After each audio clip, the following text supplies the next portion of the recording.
Welcome back. We've been talking about these classroom assessment techniques, formative assessments of learning. They're basically the same thing. Classroom assessment techniques are the things you do. Formative assessments of learning, that's what they are.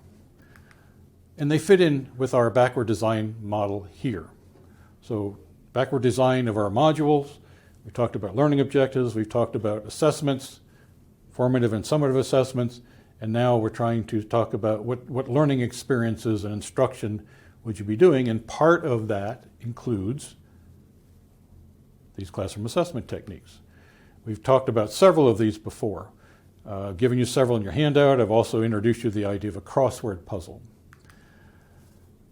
Now, how do they relate to some of the earlier things that we talked about? So, for example, we started out talking about the skills gap that your stakeholders have recognized. We talked about the professional competencies like critical thinking and problem solving and communications and things like that. Student-centered versus teacher-centered. Our definitions of learning, that it's a process and a cyclic process. And we talked about that with regard to Kolb's learning cycle, brain learning, and then bringing in Bloom's taxonomy that we keep coming back to for objectives and assessments and so on. How do these formative assessments relate to that, or do they relate? And the answer is unequivocally yes at each point. When students are using classroom assessment techniques, say they're doing a concept map, what are they doing? They're critically thinking. There it is right there. That's one of those. Student-centered, that's what those are. That gets you to that student-centered end of that spectrum. And so on and so forth. So these really are what you are doing in the classroom as you integrate these classroom assessment techniques.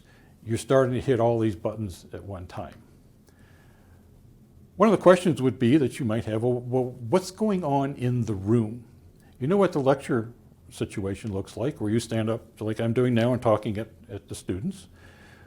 Typically what I do, and it doesn't have to be done this way, is I have students clustered in groups. And in this case, 5 groups of 4 students, and they're all smiling, they're all happy because they're all doing these formative assessment, classroom assessment techniques.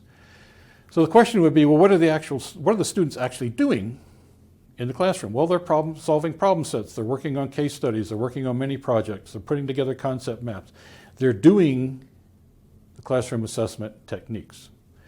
Again, those can be done individually, they can be done collaboratively in groups. That's what the students are doing. Lots of activity. What am I doing? I'm going over here and I'm going to listen to this group.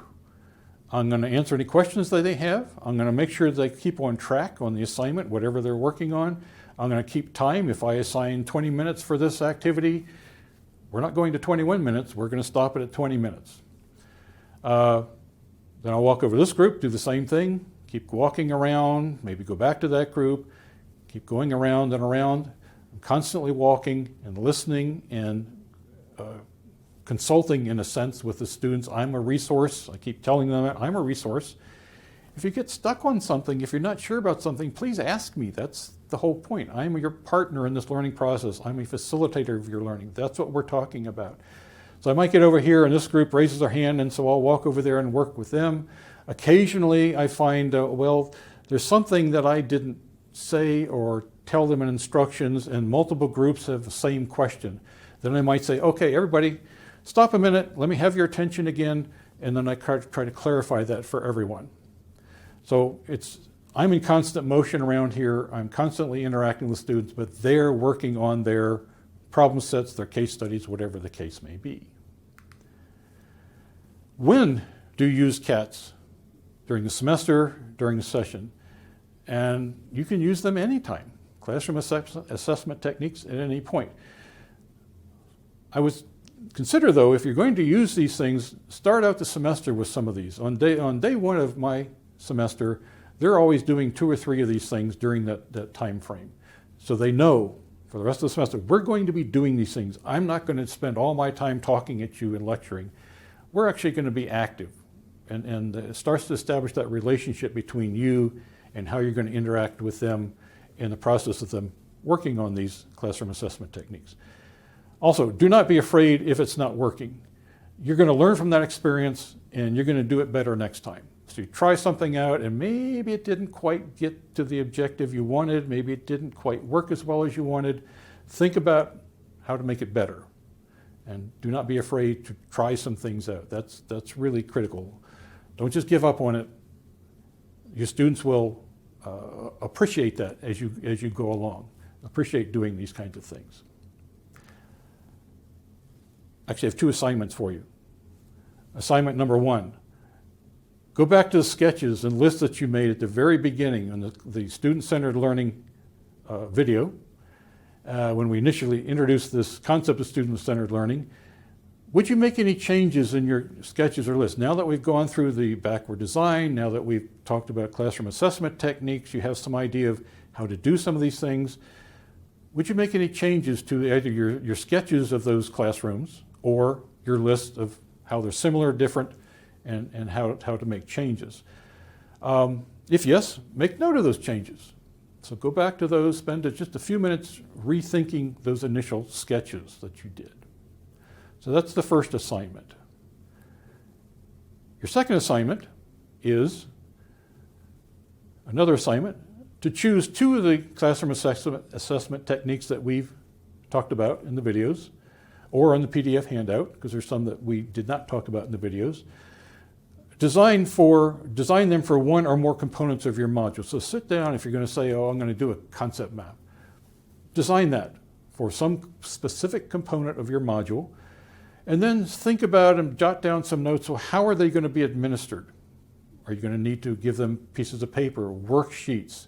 How are you going to do this? And also, when are they going to be administered?